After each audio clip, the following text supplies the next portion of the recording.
Aujourd'hui, je vais partager avec vous 11 bienfaits de l'istighfar.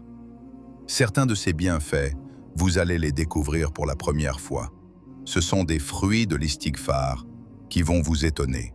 Je vais les énumérer point par point afin que vous puissiez prendre des notes, Inch'Allah, sur tous ces bienfaits incroyables. Le premier bienfait, c'est qu'Allah subhanahu wa ta'ala, le Tout-Puissant, va pardonner vos péchés. Mais il y a ici quelque chose d'important. L'istighfar ne va pas seulement effacer vos péchés, il va aussi en enlever les conséquences. Que signifie cela? Ne pensez pas que vos péchés n'ont aucune conséquence. Les péchés ont un certain impact sur votre journée, sur votre vie. Ils ont des conséquences. En plus des conséquences dans l'au-delà, il y a des conséquences ici-bas. Le prophète sallallahu alayhi wa sallam a dit: une personne peut être privée de sa subsistance à cause de ses péchés. Le péché agit comme une barrière, un blocage. Et vous voulez enlever ces blocages. Donc, le premier bienfait, c'est le pardon des péchés. Et en plus de cela, Allah enlève les conséquences de ces péchés. Deuxième bienfait, l'istighfar va vous apporter une vie heureuse. Vous vivrez une bonne vie, même si vous faites face à des difficultés ou des problèmes. Allah va vous inspirer sur la façon de vous en sortir. Quand vous êtes loin d'Allah, même un simple manque de sel dans votre nourriture peut vous causer beaucoup de tracas. Mais quand vous êtes proche d'Allah grâce à l'istighfar, vous arriverez à gérer les situations les plus difficiles avec facilité. La preuve, Allah dit: nous lui ferons vivre une bonne vie. Troisième bienfait, l'istighfar purifie votre cœur. Et lorsque votre cœur est pur, la lumière de ce cœur jaillit, et cela se voit même sur votre visage. Le prophète sallallahu alayhi wa sallam disait: parfois mon cœur est affecté, alors je fais istighfar. Quatrième bienfait, l'istighfar est une garantie de salut et de protection. Pourquoi? Parce qu'Allah dit: Allah ne les punira pas tant que tu es parmi eux, et Allah ne les punira pas tant qu'ils demandent pardon. L'istighfar est donc une protection contre le châtiment.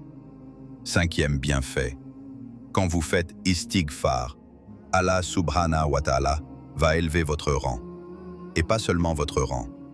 Si vous faites istighfar pour quelqu'un d'autre, Allah élèvera aussi le rang de cette personne. Chaque fois que vous faites istighfar, cela élève votre rang.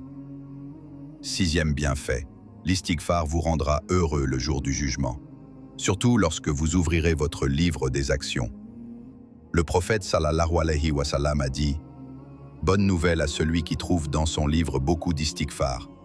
Pour septième bienfait, l'istighfar est une cause d'acceptation de vos invocations, dua. Je vous donne un seul exemple tiré du Coran. Le prophète Sulayman, alayhi salam, a fait dua en disant: ô Allah, pardonne-moi et accorde-moi un royaume que personne après moi n'aura. Tu es certes le donateur.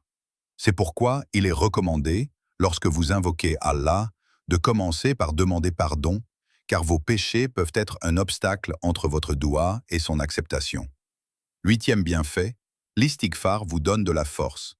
Et ici, il s'agit non seulement d'une force spirituelle, mais aussi d'une force physique. Allah subhanahu wa ta'ala dit dans le noble Coran: ô mon peuple, demandez pardon à votre Seigneur et repentez-vous à lui. Il enverra sur vous du ciel des pluies abondantes. Il ajoutera force à votre force et il ne vous tournera pas le dos. L'istighfar vous apporte donc puissance, aide et soutien. Neuvième bienfait.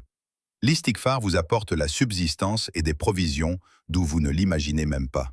Le prophète, sallallahu alayhi wa sallam, a dit: quiconque s'habitue à demander pardon, Allah lui accordera une issue à toute difficulté, un soulagement à toute détresse, et il lui accordera des provisions d'où il ne s'y attendait pas. Dixième bienfait, l'istighfar vous fait entrer au paradis, Jannah.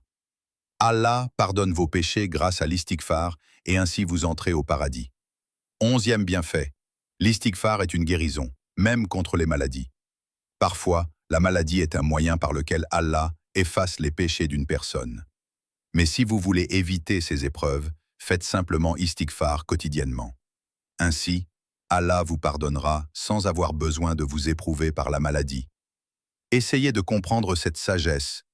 Si une personne ne se repent pas, mais qu'Allah l'aime et veut lui pardonner, il peut l'éprouver par des difficultés, des maladies ou des calamités, pour lui pardonner. Mais en faisant istighfar chaque jour, vous pouvez éviter ces épreuves. Enfin, l'istighfar rend Allah heureux, et c'est le plus beau de tous les bienfaits. Imaginez, Allah est heureux de vous chaque jour, simplement parce que vous lui demandez pardon.